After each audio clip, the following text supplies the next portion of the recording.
n'ai qu'un désir, être près de toi et sentir tes bras.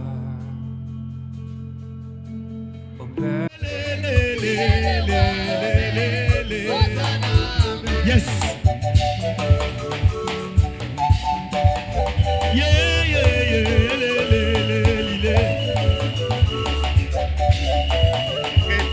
Nzambe topamboli yo Jésus-Christ de Nazareth pona makasi opesi biso na mokolo lelo pona koya kotatola monene na yo koya koloba liloba na yo parce que liloba euti epa na yo nde toyekoyebisa yango bana na yo liloba oyo eimpacte bango que les en soient guéris lokumu nkembo ezongobela epa na yo na kombo na yo Nzambe naza kopamela esprit nyonso ya bolembu esprit ya distraction ya évasion des pensées ya defilimba ya esprit na pamilango na kombo na Yesu Kristo zolo kumu Nzambe zo nkembo tokutambeli na kombo na yo mokonzi na bakonzi amen.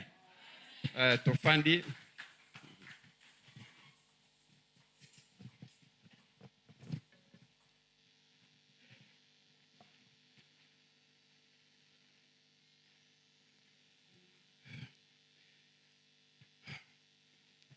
Nzambe apambola bino. Tozali continuer na mateya na biso sur la bénédiction matérielle et financière. Oyo nga na bengaka mateya na biso ya mbongo. Kozwa mbongo, kozwa misolo. Koyeba pona nini misolo kimi biso na maboko ou bien pona nini qu'est-ce qu'il faut pour que tozala na misolo ebele na maboko. Nde mateya na biso oyo tozana ngo mikolo oyo. Tobandi déjà baptême ba chapitre mosusu. Sikoyo tozali na étape ya offrande. Lelo oyo na kosilisa offrande. Et puis sima lundi to continuer na ba droit ya Nzambe mosusu. Nzambe azaka na ba droit na ba obligation. Donc kozali eloko oyo Nzambe alibike oyo zali yanga esa droit na ye. Donc soko pesiete yango na nde lukela biso ba problème. Donc siko tozoko loba ba droit ya Nzambe. De to bandeki déjà ko moi gonga déjà quelques peut-être 2-3 semaines pour na ko ba droit ya Nzambe. Ba droit ya Nzambe wana ezali eloko oyo soko respectango yo kokozanga misolote. Nazo bisebino de façon sincère. Olingi kozwa mbongo. Olingi vraiment mbongo, olingi ozwa mbongo. C'est une question de principe. Au respecter principe wana na ebisio ozala chrétien, ozala chrétienté okozwa mbongo. C'est une question de principe. Mais place wana de Satan telemelaka bino, lekaka na lubi Satan telemelaka bino, akanisi na bisa bino message na zango moi ebele. La sourate na zango il y a à peine peut-être 2 jours ou 3 jours. Zoï bisangai na prophète moko boya quelque part. Alors bi papa mate wozote ya wana e kangoli bato ebele. Ezo kangoli bato ebele na télévision. Alors Satan telemi makasi aza na kanda makasi pona mate yoza kote ya wana. Bato bazali kobima na bubola parce que oza kobisa bango qu'est-ce qu'il faut eloko ino bloka kabino. Alors sambela makasi vraiment Nzambe asimbo makasi parce que Satan a sepeli na komukete. C'est pourquoi ata simalo samboyo na kusenga église to sambela bo sambela pona pasteur dimanche pe to sala ndenge wana ko sambela pona pasteur ezala ka ndenge wana Satan ko sepela ta mukete aibi ke soki bolandi makambo ngana za kubisa bino boza bato bobo bokofuluka bokolonga na situation ya kosenga senga bokolonga na situation ya mawa bokolonga na situation ya kozanga misolo. Or Satan alinga garder batu na bobola pona kolekisa ke ye moko de akokopesa mbongo. Satan pesa mbongo na ndenge nini na ndenge ya mabe aye biso ke bon yakana pesa mbongo na pesa moto na pesa boy lero koya epa na iwana akopesa ngo felete pesa boy pesa ngai mwana na yo pesa nga mobali na yo pesa. C'est ça Satan. Au fait ta pesa kate Satan ne crée rien. Satan a créé que l'autre côté. Tout est créé par Dieu. Même Satan peut hasard qui est créé par Dieu. Satan crée que l'autre côté. ndenge nazolo bobo azoyoka aibi ke ye a créé eloko moko te. Donc c'est un rusé. Mosali ezali ruse moko ya makasi kokweyisa bana Nzambe oyo bazaka baza motema 15 motema makasi. Je vous dis de façon sincère que olingi kozwa mbongo, olingi ozwa misolo, il n'y a pas de solution. Ezali ya respecter principe ya Nzambe. Principe wana une fois na sina bisek bino principe moko boko. Pese bino exemple. Que soki olingi olamba fufu. Oyebi ke soko tie yoza mwana na Nzambe za chrétien. Soko tie mai etoki. Après mai etoki, ozui semoule otie, soki mai etoki obandi comme mixer comme malaxer et comme ça fufu bien. Ozali mwana na Nzambe oseli ndenge wana obisa fufu bien. Osambela kana ote oseli ndenge wana obisa kaka fufu bien. Yo soko yo oza Satan, osambela kate tie ate. Olingo lamba fufu. Otie mai etoki. Otie kaka fufu. Fufu ekubana kaka bien. Pourquoi? Parce que c'est le principe ça mindenga wana. Principe c'est lui boyeke. Soko ozui lisango. Ochango na mabele o ezeli fertile ekobota. Ezala yo mwana Nzambe ozui masango wana. Otie wana place terre ezeli fertile ekobota. Muto asambela kate aye azui lisango wana. Achepeka kaka wana place mabele ya bien ezeli. Ekobota bien ekobota te. Ekobota. Mais pourquoi ekobota alors que ya asambela kate ye kutalingi Nzambe te? Parce que ezeli ba principe Nzambe asi asala. Donc ezeli nango automatique. C'est pourquoi même Makamambongo. Bible zoloba boy. C'est la main qui donne qui reçoit. Balobite que c'est la main de l'enfant de Dieu qui donne qui reçoit. Te Bible le bongo te. Ou bien balobite que si Satan ne donne pas il ne reçoit pas te. Et c'est le principe ensemble. C'est la main qui donne qui reçoit. Le boko e kopé ça, ya wonde okozwa. Ozala kosambela kate, mais ozana kokabakaba okozwa. Pesa ekopesa bela yo. Ce principe là, il est là. Il est biblique et c'est ezalika kandenga wana. Mais si ko place Satan zo temle bino de yangwana. De place Satan kosa bino yangwana. O kopesa te. O abzo kosa. O kokabate. Non.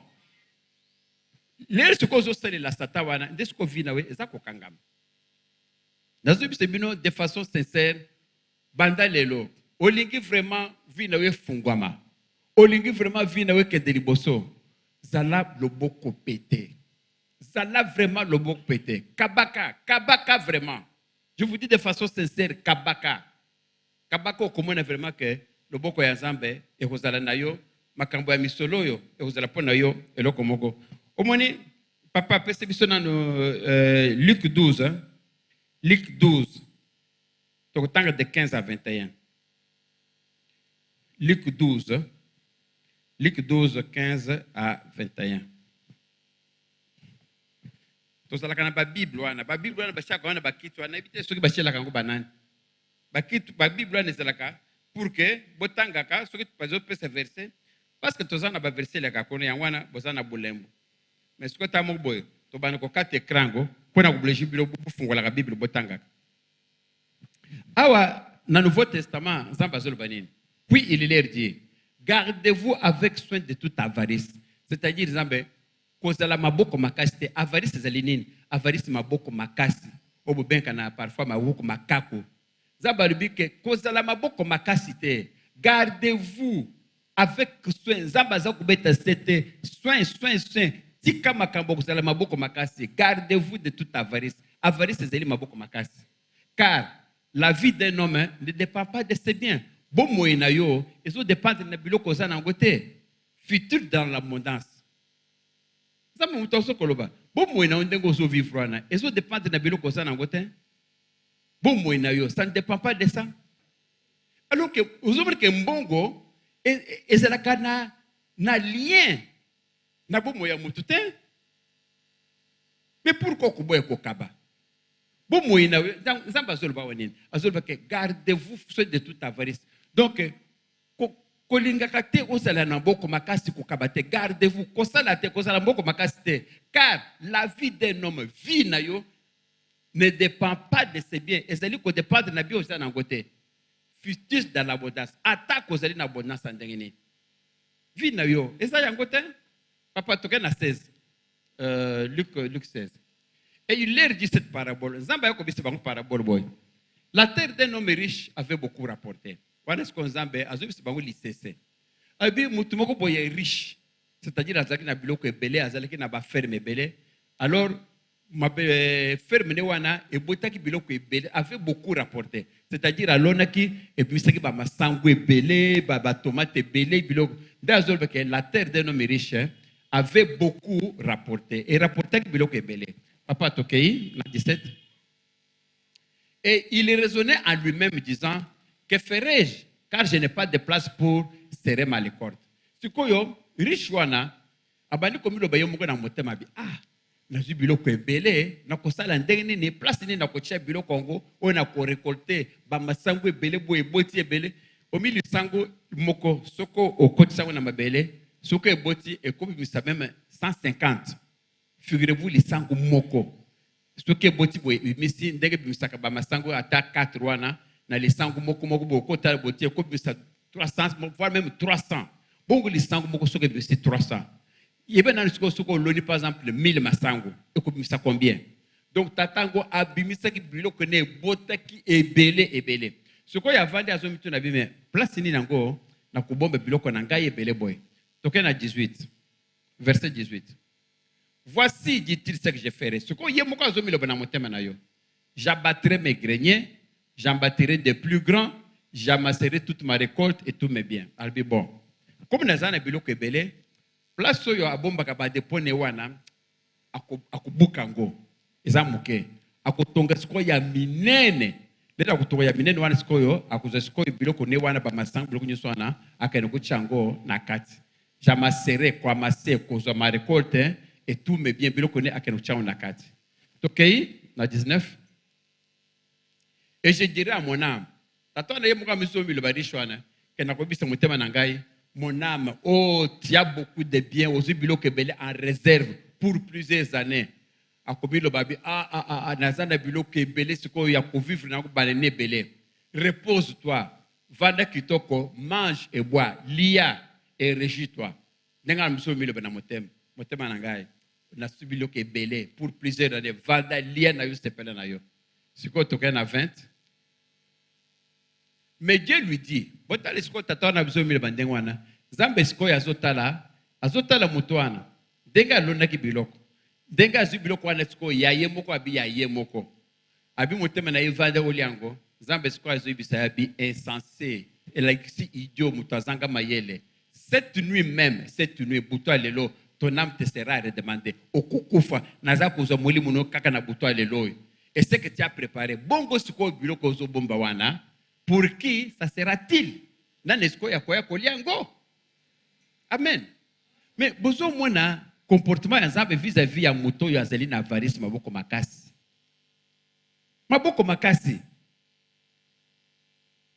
Kokaba olingi kokabate. Kopesa moto. Okomona ba place bozeli wana parfois koza la boyomoni omoni batu bazol kana lista matanga. Oh matanga moko eza wana bosalisa serke ezangi. Ozana mbongo na poche.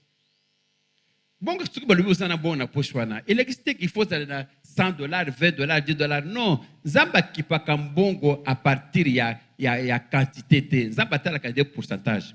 Ce que vous allez attendre 1000 francs na poche. Au moins mutazol kandeng wana vraiment matanga mutwana akufi to ebite ce que bandekona bazawapi bazolo kambongo. Ozaka kana 1000 francs. Ozu 1000 francs wana au PC. Yebe ko PC plus que le mouton y a payé $100, mais azali na $500. Parce que yo payé 100% ya bongo ozalaki nango. Ozalaki na 100 francs. 1000 francs. Au payé kaka 1000 francs, c'est-à-dire au payé 100%. Et le kozamba kontakande yangwana. Oya azalaki na $500. A payé $20 pour nazambe a payé superflu. A payé le mouton ya te. Parce que au bongo ya payé par rapport ya zanango ezamuke. Salissa, bandeko. Salissa. Vraiment, je vous dis de façon sincère, salissa. Kokanga maboko makasite. Surtout pour Nzambe, ce qui voilà. Papa, memenanga bakitwana, pardon.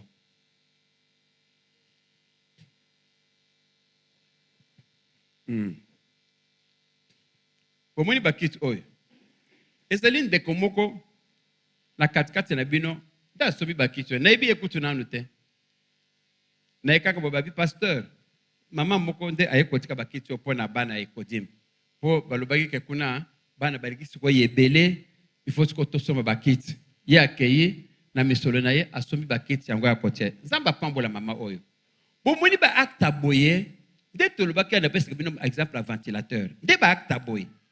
Awa sombi yango asombi pona ngate nga na kovana na kiti ote. Asombi pona bana na bino moko. Donc pona bana kuti asombi pona nzambe. Alors que na sombi pona ndako nzambe. Na yoki nani parole o tozolo makambo mbongo. Toki qu'est-ce qu'il faut pour na ko arracher mapambola nzambe. Alinga arracher yaye. Botala kayi asombi aisukoyo kopesa kichwa na église. Mamo na ibiete. Place azeli nzambe mama pambola nzamba pambola yo. Apambola yo efuluka ozo encore ya ebele. Nzambe pa ko pambola yo. Est-ce que nzamba tikala na nyonga moto? Awa apesi boye, apesi nzambe nyongoto. Apesi nzambe nyongo. Nzambe siko kosaleni akopambola yo koleka awa. C'est ça eloko nazo senga bino yangwana. Et ça vraiment je vous nazo bon de la bino. Bozala na motema pété. Bozala na motema pété. Bokozwa mbongo. Makambo tozolo ya mbongo oyo. Nde eza na secret mususu te kaka secret oyo. Kopesa. Na kozonga le sous exemple na pesa bino te oya tozalaki awa ndeko moko ekolota bi amoni nga panier tout ça. Voyez bien exemple one. Donc c'est dit que il faut donner, il faut faire un effort. Bo pesa boko zonde bongo kolikabe. Mais Satan siko place à tel melaka bino wana kolibake non. Bo pesa te azoko se bino okwanashir. Okwanashir mutute okwanashir yomoko. Parce que les okopesa wana sima de okozwa. Bo moni tata oyo. Azalaki na bilanga na ye. Bilanga eboti. Est-ce que soki bilanga wana eboti ekomi ebele? Est-ce que zaki na makasi ya riche wana? Yenda akotaki na mabele pour que aboti biloko wana ebele? C'est Dieu. Soki oloni eloko wana efuluki ekoli. Ezali nzambe mutu akolisi biloko wana. Comment oublier alors nzambe wana? Même je vous donne un verset là. Colossiens 1,16. Papa, passez-nga Colossiens 1,16. Colossiens 1,16.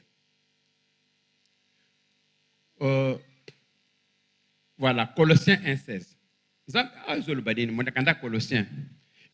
Car en lui ont été créées toutes les choses qui sont dans les cieux et sur la terre, les visibles et les invisibles, trône, dignité, domination, autorité. Tout a été créé par lui et pour lui. Oh, gloire à Dieu, gloire à Dieu.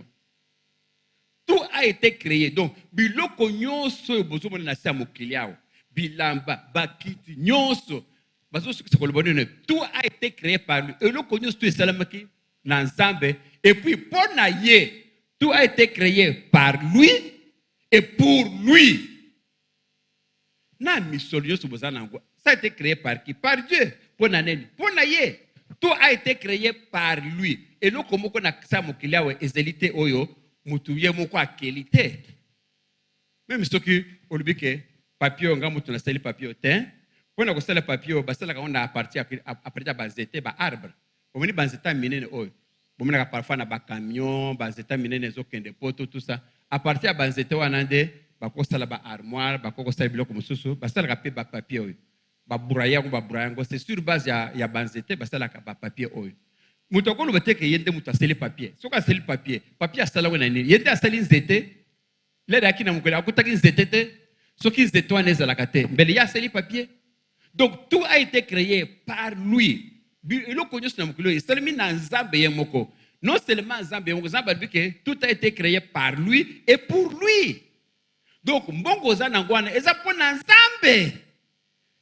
Et que la mina ye, ezeli pe pona ye. Mais na mawa Nzambe okoko tika na mwanda pona ko vivre. Mais ce qu'on pose on qui Nzambe moi muke wana des places ce qu'on place motema na bino mabe uze kalbino zela yangwana. Tout a été créé par lui. Car en lui ont été créées toutes les choses qui sont sur les cieux et sur la terre. Et le cognon soyo ezali na mukili. Ezala na likolo. ezala na mabele, ezala na sa mabele,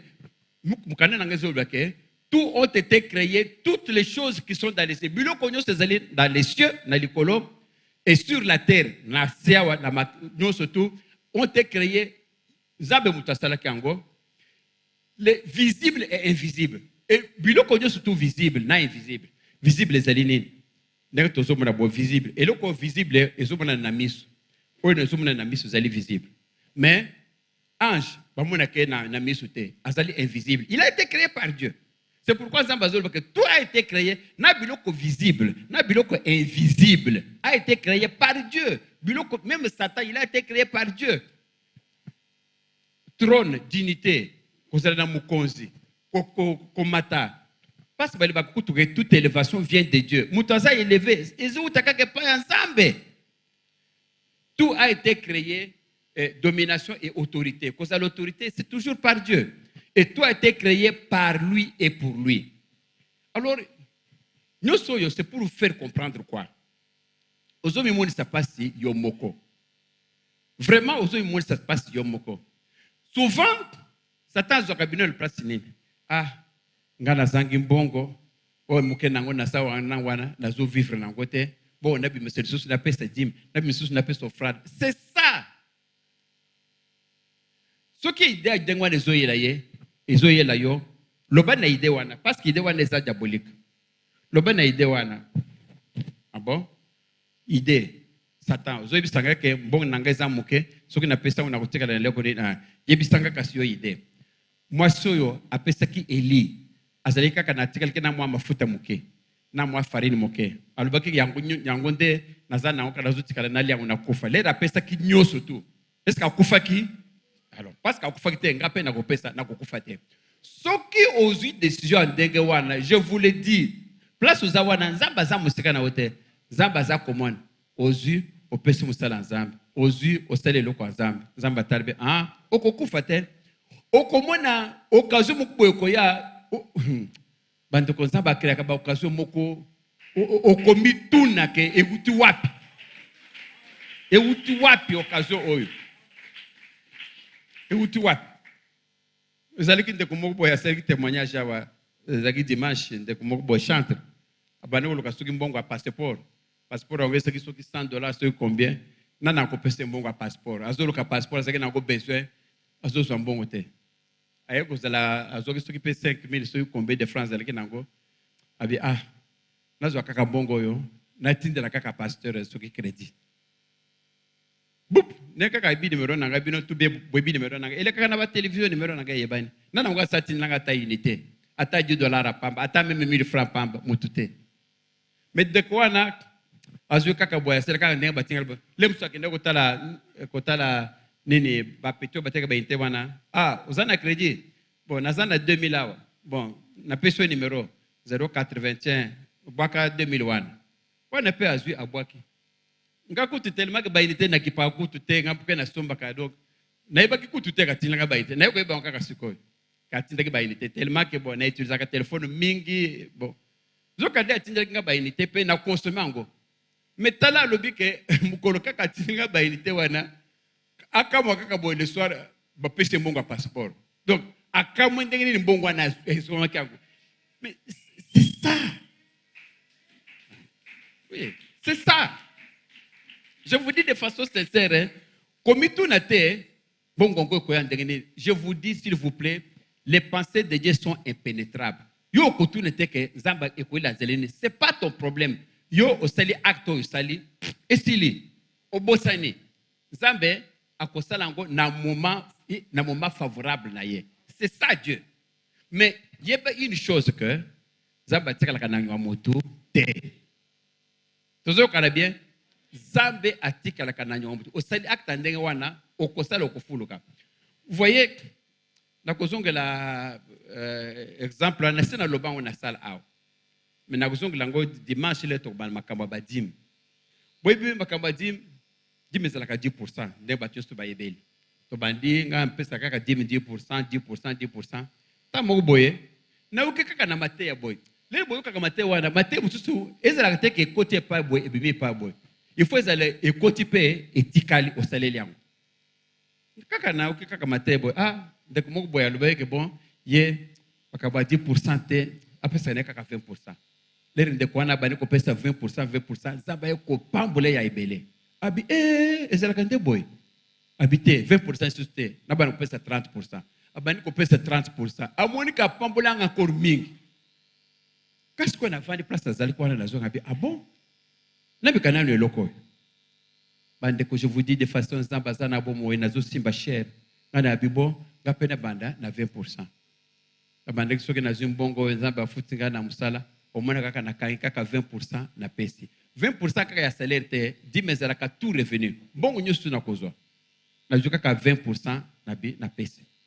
Alors kozala na motema teke ozwi lelo OK na église au pesi 20% no lelo, soko na poko komi kozelo vandi. Ozoza nzambe sikoyo ndenge ndidi ko na pesi 20% na tongo koma ezo ya te wanu bozongo te zamba za bongo te zamba zali oza na confiance à 100%. Dieu est fidèle. Zamba bi atikala kana nywa muti te bongo yo sikoyo okubana koza na doute ya nini doute wana nde sikoyo eutake pa satan na souci yo ozwi opesi obosani parce que zamba sikoyo akopesa na ngonga na ye nazwi na pesi na ngai mais na ye komona loboko ya Nzambe leka na badio opération wana na ye komona siko loboko ya Nzambe na kanisi à partir ya ba 5e 6e mois ozomona donc ezalaki te ke bon na pesi parce que Nzambe atalaka opesi atale Nzambe asali eloko te deuxième mois opesi ozozela Nzambe asali zala masali eloko te okomona le msolembe abi makambo Nzambe awezaka makambo lokuta na opesa na ngalo te okomi kolianga Nzambe atala bi omoni bino na kangi yo donc yo zala ke escroc obana opesa na motema moko te Nzambe pesi ko ya opesa pete mais Nzambe atali premier mois deuxième mois troisième mois quatrième mois Nzambe atali abi bon donc na komisa ngo siko habitude na mutu na ngai sikoyo salaire na ngai soko zalaka $100 na ebike na pesa ka ole ya $10 akomi kopesa $20 donc na mutu na ngai sikoyo le nazo za salaire na ngai na ebike salaire na ngai ezalaka $80 na longola ke salaire na ngai ezalaka $100 po itungisanga na makanicité donc na ebike mo salaire est $80 so pe na zu $80 na zu salaire wana 20 na pesi na tikali kaka na 80 wana na bani ko salaire makambo na kaka na 80 wana bande ko je vous le dis Nzambe azana bomoi on a zu bisebino Nzambe alobeli ngai na lali un jour na lali boy Nzambe ye alobeli ngai abi kapuku parce que sali boy ngape na kusali boy na sutoka boy na pongi ayo kango isengo mingi na fukomi na Nzambe na bi Seigneur merci parce que osali nego osali ki na Salomon te nani omone tato yo nani Cornélie oya alobaki na tuka ke ba omone na yo eyoki c'est-à-dire que l'air mouton na bani ko pesa omone abani ko kipenza mbete apesi omone Corneille apesi omone lelo apesi donc musali les alaka ko pesa ba omone ti soki 3 ans soki 5 ans apesi ne ka ba omone mais eye ko zali ko omone moko boye ko pesa dak na be ba omone na yo et combien par Nzambe c'est-à-dire Nzambe bandaki kotal Nzambe kotal ba omone na ba ko pendant 5 ans sikoyo mususu ayo ko bekisa na bi OK maintenant ekoki et combien par Nzambe sikoyo apambolo na bona c'est comme ça Nzambe il faut y avoir Nzambe avec courage avec espoir et puis aza un Dieu fidèle les comme sikoyo Nzambe wana loblinga ndenge wana ce n'est pas que l'air na mukina tongo bala moboye la bibi na porte na moni bongo na mesa te na yoka bonabi Nzambe m'a promis na yoka kanenga Nzambe loblinga bi merci Seigneur merci Nzambe l'air wana nazana nazovana no lemba abaki na nyaote mais ndenge Nzambe ye ko pambola ndenga pambolaka ndaye ko sala ke na ko longwa lemba na ko koma na GB na ko sala ba misala nyonso ti obomoni bosali et ça Nzambe c'est à la suite de quoi muke oui to betele maboko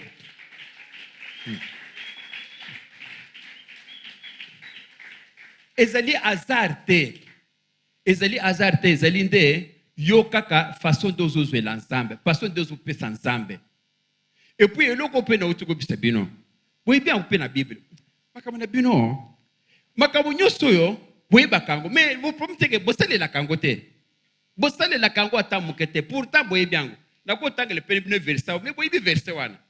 Verset wana ezoloba ke celui qui sème peu récolte peu. Et ça boité. Et puis celui qui sème beaucoup récolte beaucoup. Et ça boité. Nanyango ayoke kaka pour la première fois ou bien bino yosu tu bosi boyoke angote. Te peut-être moto moko na kati na bino nano ayoke angote. Na ko baye. Première fois peut-être ayoka likambongo que celui qui sème beaucoup récolte beaucoup, celui qui sème peu récolte peu. Motute. Bino yosu bosi boyoka ango. Mais pourquoi bosi makangote? Makamna utuko lo yango yo. Celui qui sème peu, les d'abano ko verser $10 il y a 10%. D'abano ko proportionnellement à 10%. Mais laisse qu'on a bien qu'on pèse à 20%, n'est comment est-ce que aux autres semer beaucoup, on récolter beaucoup en fonction de l'oko yo semer. C'est tout à fait normal. Mais l'oko yo, boye biyango. Mais pourquoi botala la kangote? Et vous prenez que Nazan en bon côté, vous prenez que Ngaïza batte. Non! C'est vous-même, dès que tu as versé la malédiction au besoin se prête nago, origine nago est le kaka binomoko. Binomoko kaka. Il suffit qu'on soit kaka décision que na oki pasteur ndenga lobi ngana bani ko sala boy. Mateo yo ndenga na teya kiango de komo boya yo kaka ngope na Facebook na intérieur. Ta moko boye abi comme participer à lobi ça solo. Que il y a pesa sous 10% te akomi ko pesa 20% quand on a longa na 20% na koma kolo. Donc abi ngape il faut na bani ko sala nano namona lobuka nzambe. Abani ko sala ngope amoni lobuka nzambe. Satan a fait croire que ceux qui opesi okozanga sikoyo mbongo pona kusala makambo susu ba problème susu kusala kuté lokuta. Mais quand kosala ngo okomoni que ba problème susu wana Dieu va pouvoir okozope biloko susu côté mususu. Amen. C'est ça la parole de Dieu. Yangwana makambo offrande ngo na ibisi binongo mingi. J'espère que vraiment boyoke ango na moni déjà il faut na banda ko chiter parce que papa pesebiso psaume 107 22 psaume 107 22 psaume 107 22 et puis toya ko suki sana na Jean 15 13 toya ko suki sana Jean 15 13 kusoma ezolo banini ça le banzambe qu'ils offrent des sacrifices d'action de grâce et qu'ils publient ses œuvres avec des cris de joie. Qu'on peut sa offrande des sacrifices d'action de grâce et qu'ils publient ses œuvres avec des cris de joie. Na couplé na version comme ça tout si sanyo sombaramoko. Papa passé pe o na utuko boana Jean 15 13. Jean 15 13. Jean 15 13. Il n'y a pas de plus grand amour que de donner sa vie pour ses amis. Boyo kanano. Oyo zambe mutazoloba. Amour mokote et kokuza la koleka ba amour nyotko ko pesa vie na ye. Vie c'est-à-dire que kokufe la mutu. Yo kokabelo kwa pamba eza difficile. Kokabela nzamba ata ampule bandana banoko pio na ampule ngo yango eza difficile.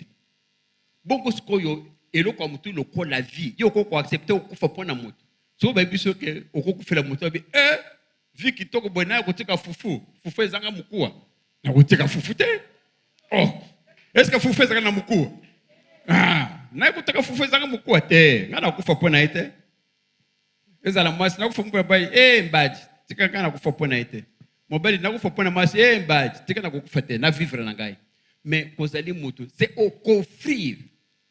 Zambe ya lui, il a accepté de mourir, qu'offrir une vie pour que yo ozwa bomoya seko. Vous voyez à quel niveau Zambe a lingi. Vous voyez quelle offrande vivante, offrande ya Zambe ya pesibino. Donc, kopesa loko mutuya, kopesa toute une vie. Il n'y a pas plus grand amour. Amour, tout ce que la personne a de plus cher, c'est la vie. Mais toi, tu acceptes que bon, moi, je vais te donner ma vie, yo vivre, ngana kufa. Exemple, lui que bon, ngana kufi pour que yo zanabo moi. Pourquoi? Parce que le salaire du péché, c'est la mort. Bon, parce que yo au péché, il faut qu'on couffe. Bon, parce que le salaire du péché, c'est la mort, salaire na yo pour péché faut kufa. Mais ngai ce qu'on a dit na kufa pour na yo. C'est-à-dire que yo au vivre ngande na kufa. Nzambe ce qu'on a dit ko kufa ce qu'on pour na batu nyonso tu amokili mobim. Il a accepté de mourir. L'air à mourir wana ce qu'on a kufa na pour que yo ozo bon moi. Vous voyez qu'est-ce que Dieu a offert toute sa vie. Il n'y a pas plus d'amour qu'un petit vie. Mais vie pour tout azo pesa. Mais qu'est-ce que toi tu peux donner à Dieu? Qu'est-ce que toi tu peux donner à tes prochains? Qu'est-ce que toi tu peux donner? Rien du tout. Maboko makasi. Abstenez-vous de l'avarice. Tout kotanga wana mukanda Luc. Dès lo kezo kangole bino vie. Dès lo kezo kangole bino bomengo. Dès lo kezo kangole bino kuzwa. Ezeli maboko makasi. Je vous dis de façon sincère, bobanda kopesa. Na kusukisa wana. Na sukisa wa pona offrande. Déjà, ça fait ce que 3e, 4e séance. Prochainement, nous allons continuer na série. Nous allons la place nini via banazan bezo kangama. Place nini bezo so misolote. Je vous dis là, c'est un secret vraiment. Bomba, simba, bomba, simba, bomba. Et c'est une question, il y a principe. Yeba kokaba. Ata zo kenenanzela, omoni mutu azo senga. Pesa kaka, kabakaka. Kabakaka pesa kaka okomone ke nzamba kotelema nzamba koselisa po nzambe atikala kana nyongwa mutu ta atamuke acte yusu to kosala wana nzamba kotelema nzamba kopambola yo amen to betiliza maboko to kotelema to sala ne fût que 2 intentions à prier ne fût que 2 intentions.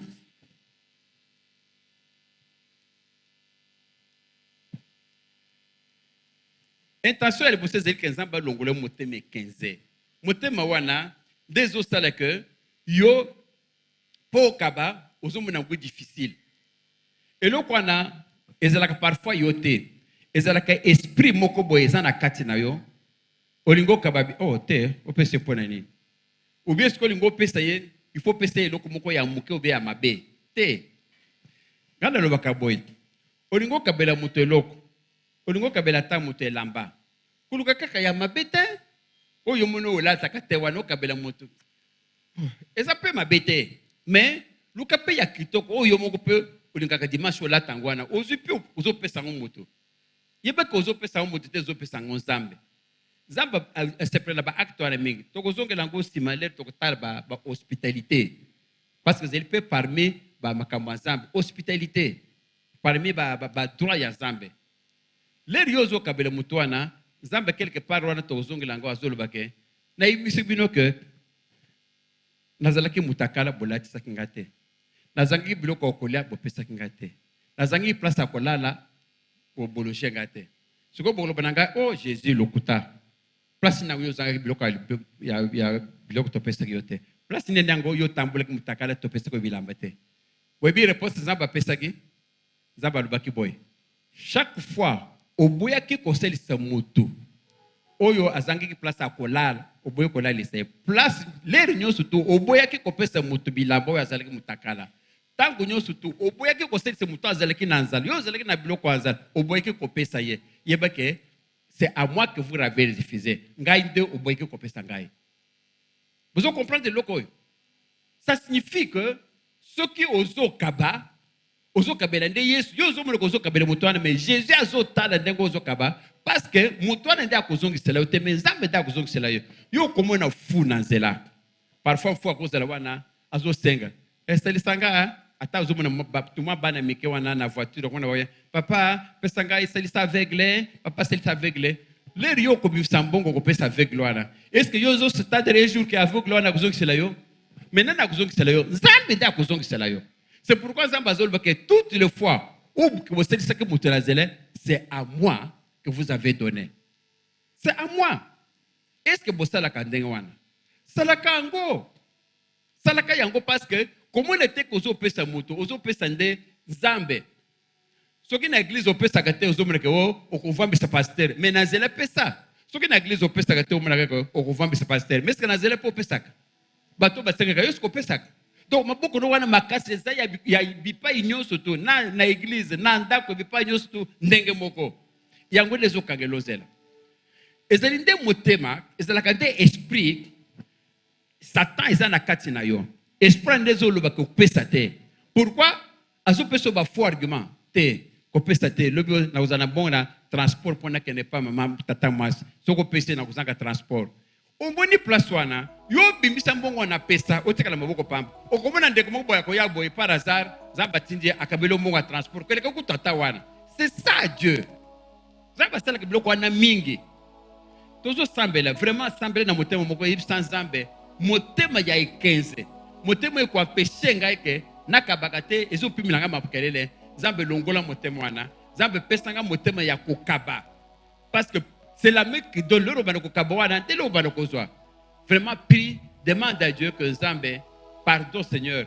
Motema ya 15 pa na ngai longola ngo pesanga motema ya kokaba. To sambeli na kombo na Yesu Kristo.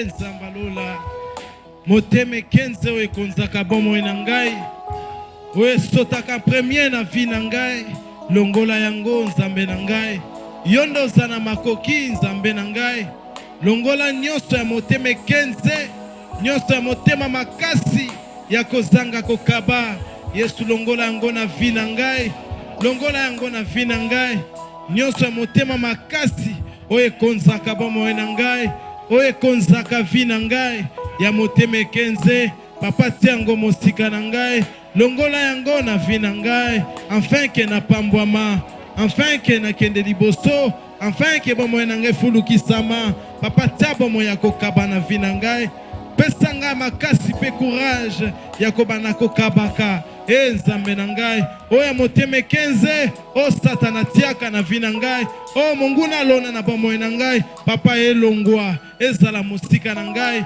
kangola bomo na ngai sikola vi na ngai na momo ya makambo makasi ezala mosika na ngai na kombo na Yesu mosikoli mokangoli ezayo nzambe na ngai nazosenga yo longola mosika na ngai nyonso motema makasi nyonso ya motema kenze ezala mosika na ngai elongola motema na ngai ezala partage na ngai te kasi tia bomo ya kokaba na vi na ngai amen.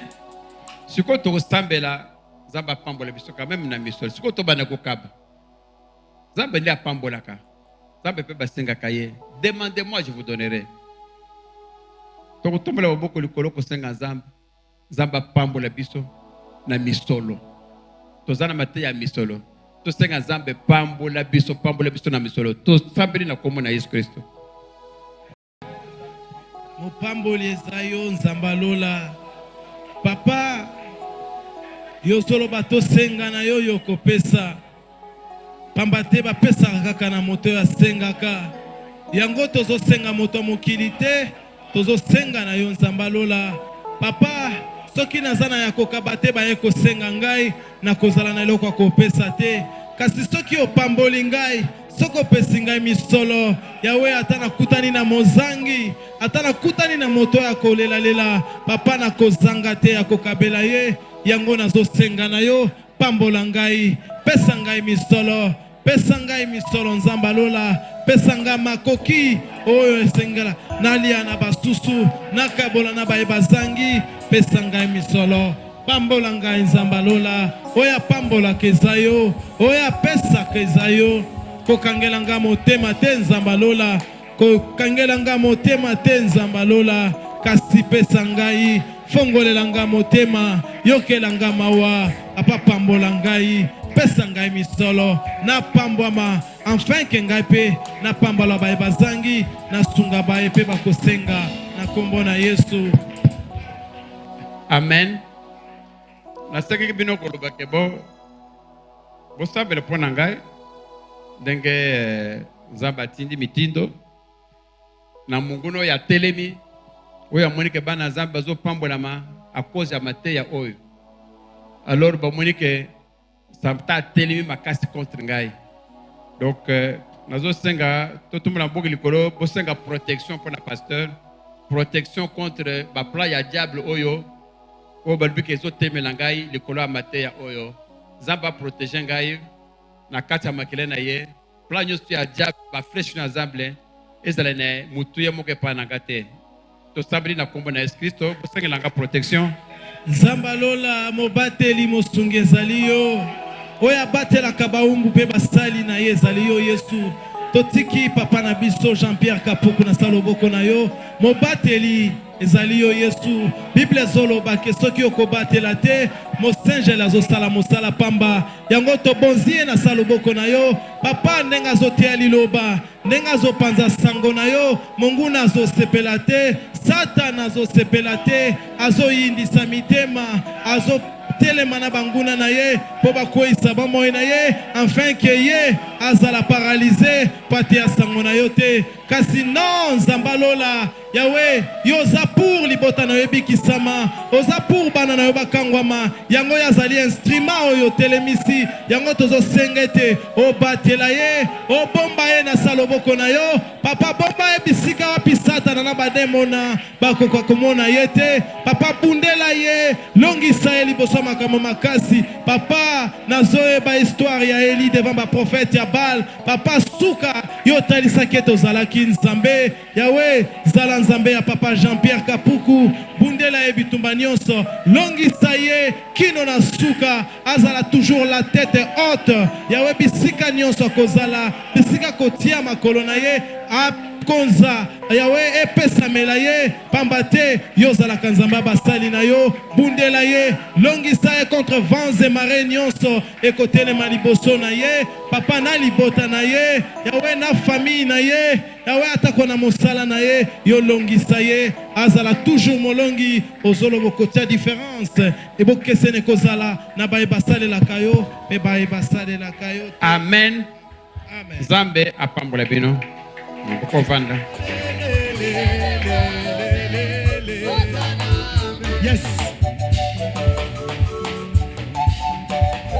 Yeah, yeah, yeah, le. Je n'ai qu'un désir, être près de toi et sentir tes bras. Au Père.